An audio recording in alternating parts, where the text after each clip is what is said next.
kumutanga abaswahili bazavuga ngo ni bei ya jioni abanyake abanyakenya bazavuga ngo ni bei ya jioni ni igiciro cyane mugoroba byagiye ibintu byose biba byaguzwe ugasigarana ikintu kimwe kumva ni ushaka kugisubira nayo ugapfa kugiteza kuyo baguhaye uzomuhagarikana hamwe na Benoit Bediashile azakora iki uzamuhagarika hamwe na Tonsil azakora iki uzamuhagarika hamwe na Levi Colwill azakora iki Metos TV, home of sports.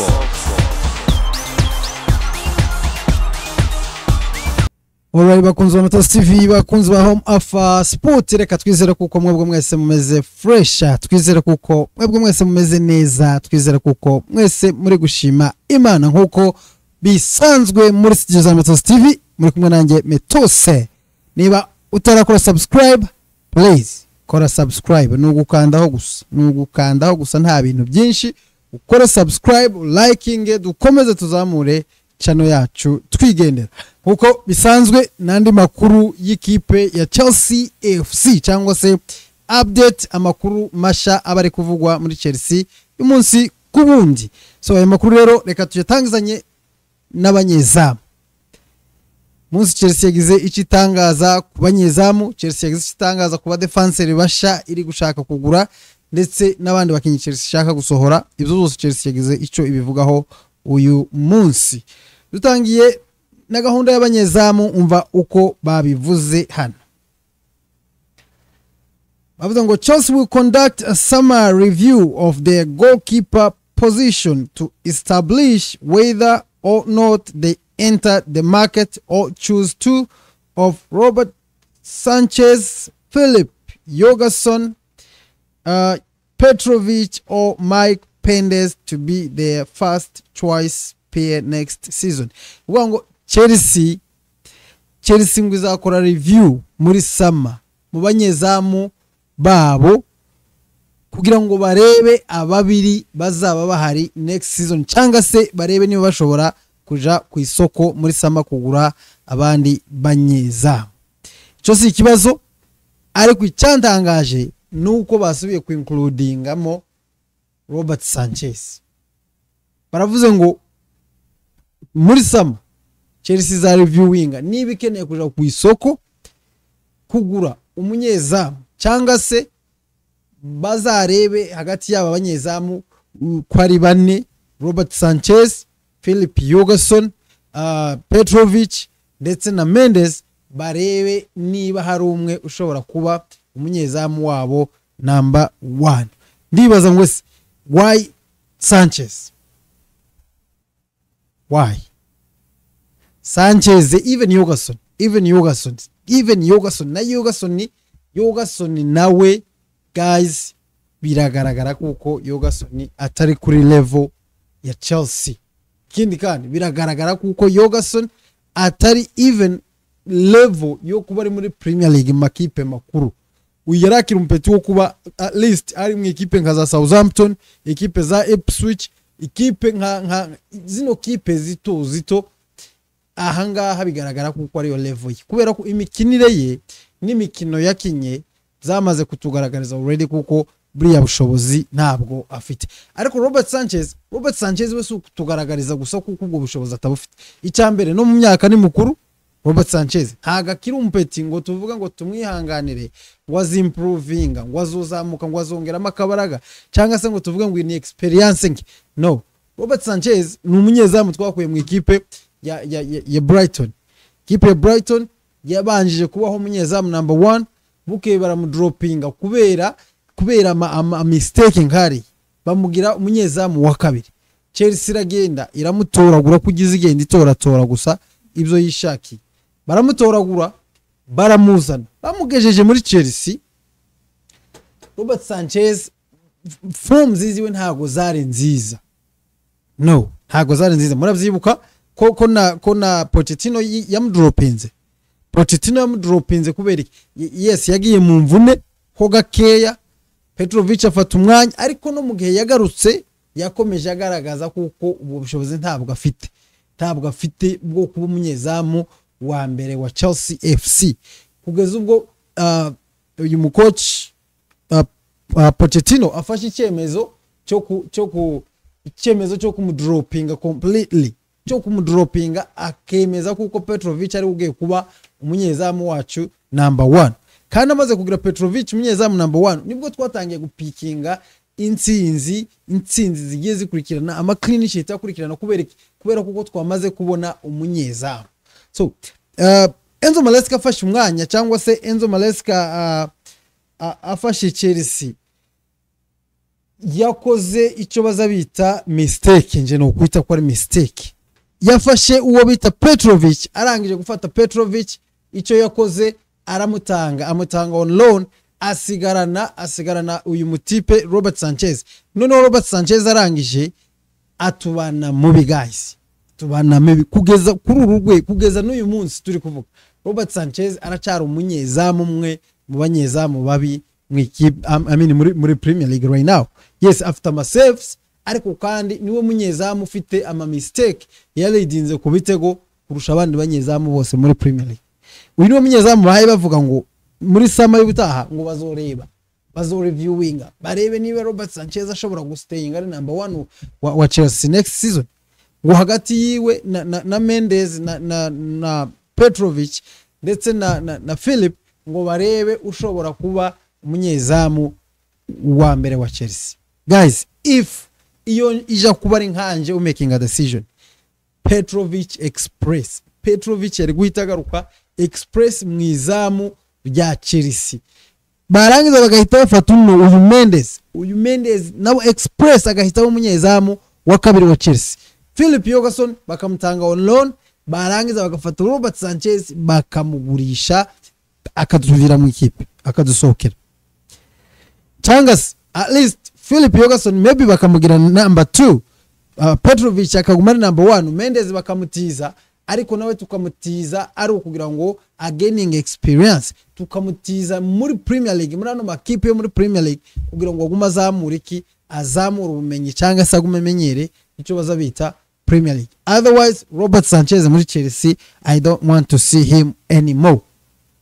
Jewe naramuhaze umutipe yangeza habzararangiye Robert Sanchez, ntago nshaka kongera kubona Robert Sanchez mu ikipe ya Chelsea FC. Ayandi makuru ajyanye n'aba defenseri. Robert Sanchez ni ugarutse kandi.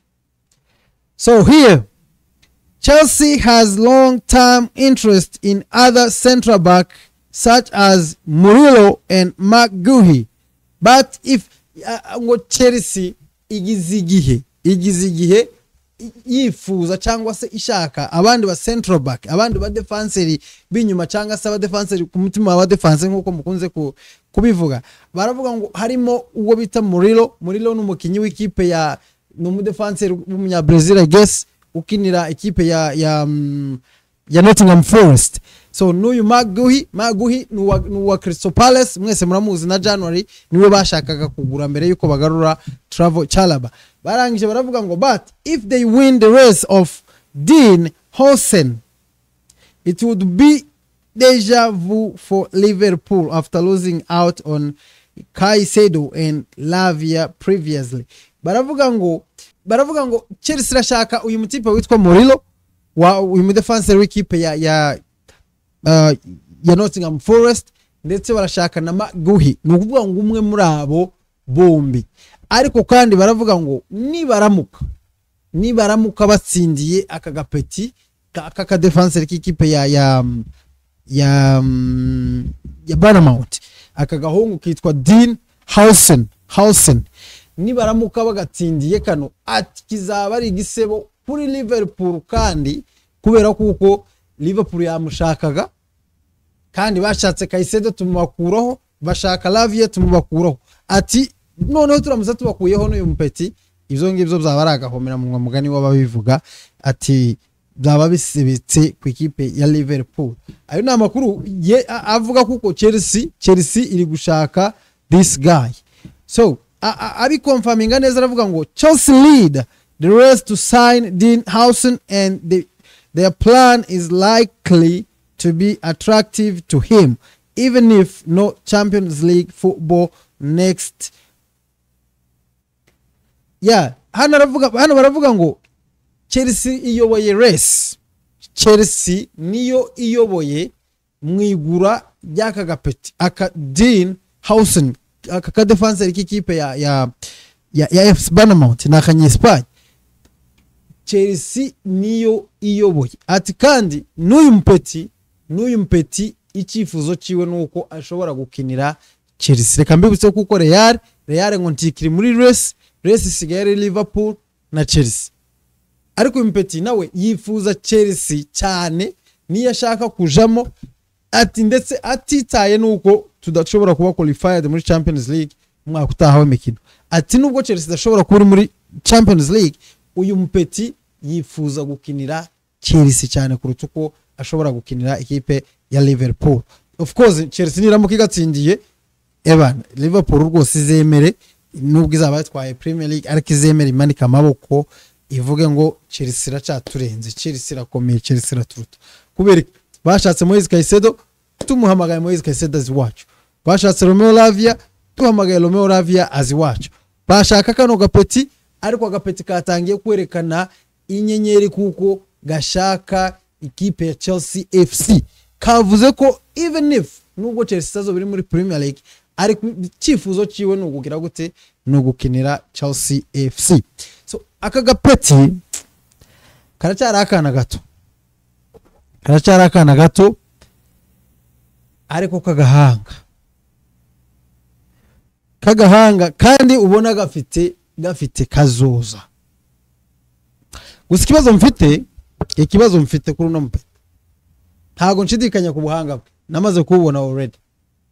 Umpeti utuje, umpeti utagira pressure, utagira igihunga, umwata kuba ari we wese rwose aka gapeti karamukinisha kakamukinira bie nta gihunga, nta pressure, nta guhubuka, nta gapeti ubona gatuje kari serious. Ariko ikibazo mfite gasanze ndi muri Chelsea karacyari akana gato, nta wundi mudefenseur n'umwe gasanze muri Chelsea ufite experience gashobora gukuriraho. Kimwe nuko dushobora kumuzana kubera kuko nta bandi bahari, ugasanga n'ubwiza bwe wenti tububonye kubera kuko ntawe bahagararanye nawe. Uzomuhagarikana hamwe na Benoit Bediashile azakora iki? Uzamuhagarika hamwe na Tonsil azakora iki?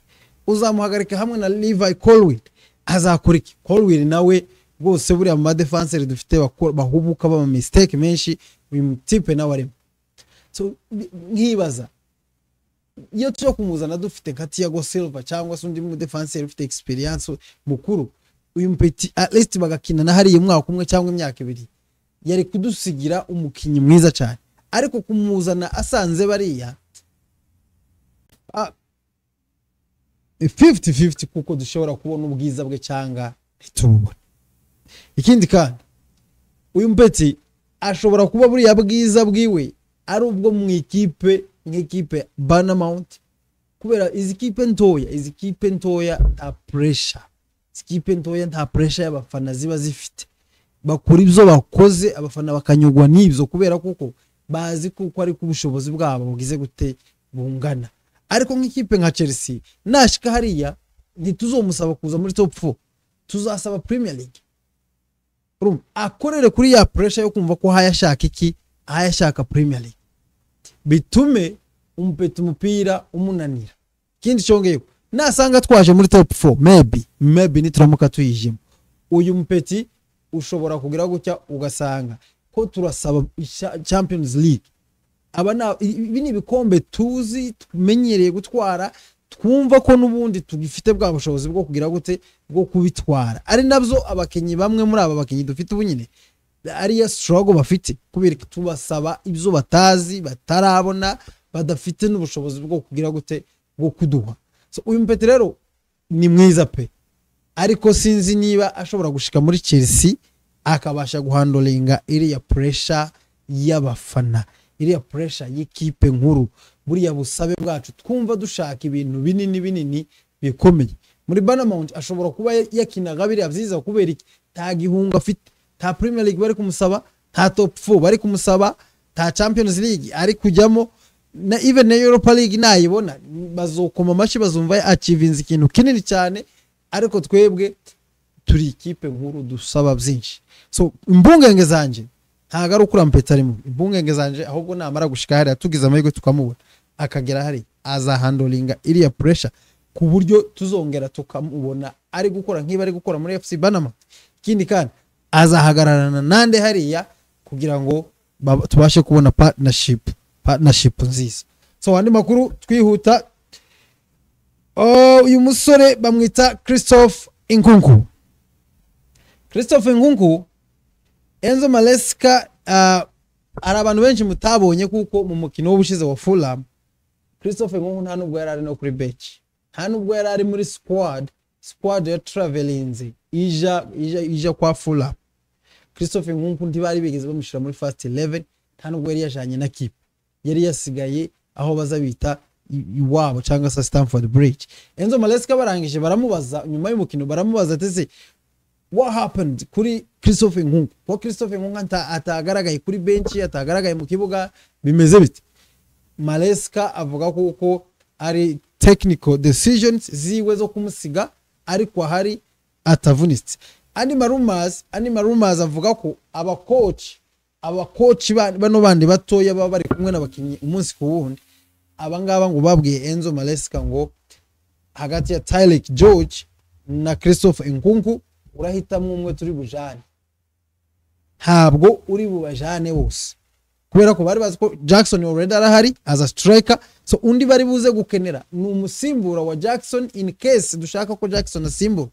Noneho baramuhitishamo, baravuga ngo urahitamo hagati ya Christophe Nkunku na Tyler George. Enzo Maresca aravuga ngo Christophe Nkunku nta kintu na kimwe ari kofaringa kuri table, nta kintu na kimwe ari gukora, icyo agomba gukora ni ugusigara ngatwara Tyler George at least niwe uhawogerageza aramusika. So amakuru rero yahise asohoka uyu munsi, baravuga ngo Chelsea are prepared to take a financial hit to afford Nkunku. Bavuze ko Chelsea already yariteguye cyangwa se yiteguye gufata kugurisha cyangwa kurekura Christophe Nkunku ku giciro gike, kumwafrodinga niko kumutanga. Abaswahili bazavuga ngo ni bei ya jioni, abanyakenya bazavuga ngo ni bei ya jioni, ni igiciro cyane mugoroba, byagiye ibintu byose biba byaguzwe ugasigarana ikintu kimwe kumva ntushaka kugisubira nayo ugapfa kugiteza kuyo baguhaye. Chelsea rero yavuze ngo irashaka kurekura Christophe Nkunku ku mafaranga makeya ashoboka. That 27 years old was signed for Chelsea in a 52 million deal. Chelsea yamuguze miliyoni 52 ubwo Chelsea yamuguraga imukura mu gihugu cy'Ubudage, but will be allowed to leave for around 34.3 million at the end of the campaign. Chelsea ngo irashaka kumurekura ngo agende kuri miliyoni 34 n'ibice bitatu muri at the end of the season. Uvuga ngo Chelsea irashaka kumutanga Christophe Nkunku, Chelsea irashaka ko Christophe Nkunku agenda. Chelsea nta gishaka kongera kubona Christophe Nkunku hari. Kubera iki? Kubera ko twamuguze twumva ko ashobora gukina number 10, iyo twamaze kuyimukinisha already. Hari abantu bajya bavuga ngo yabuze umwanya kubera ko Palma. No, ntago yabuze umwanya kubera ko Palma. N'igihe twahamukinishije ko Palma yicaye, Christophe Nkunku nta bintu ya offerings, nta bintu yatanze bishobora kutwereka kuko tudafite ko Palma Christophe Nkunku ashobora kuha, tabyo yerekanye.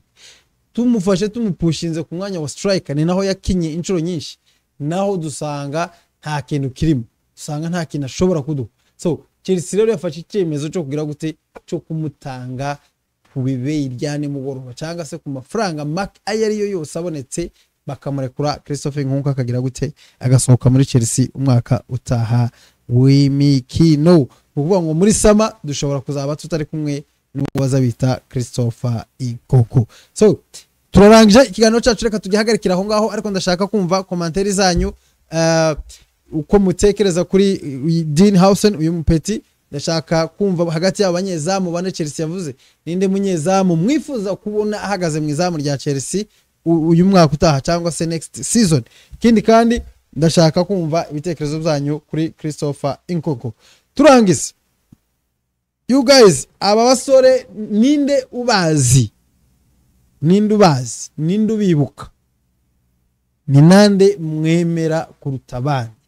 Aba ni abasore bose bakiniye Chelsea as a midfielders, ntago nshaka kuvuga amazina yabo, uko mubabona bakurikiranye niko bagiye batsimburanwa muri midfield ya Chelsea.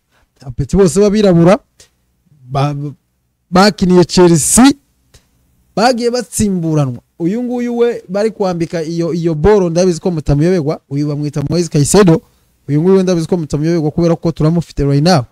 Bano bandi bitwa bande? Ikindi kandi ninde mwemera muri aba bose ndabizi ko bari beza, bakinyi bo hagati beza cyane, bose babashije kuduha ibyo bari bashoboye kuduha. Even Moise Caicedo kihari karaduha ibyo ashoboye kuduha. Who do you guys think was the best? Thank you guys for watching. Thank you for supporting Metos TV. Niba utarakora subscribe, please do so. Metos TV, home of sports.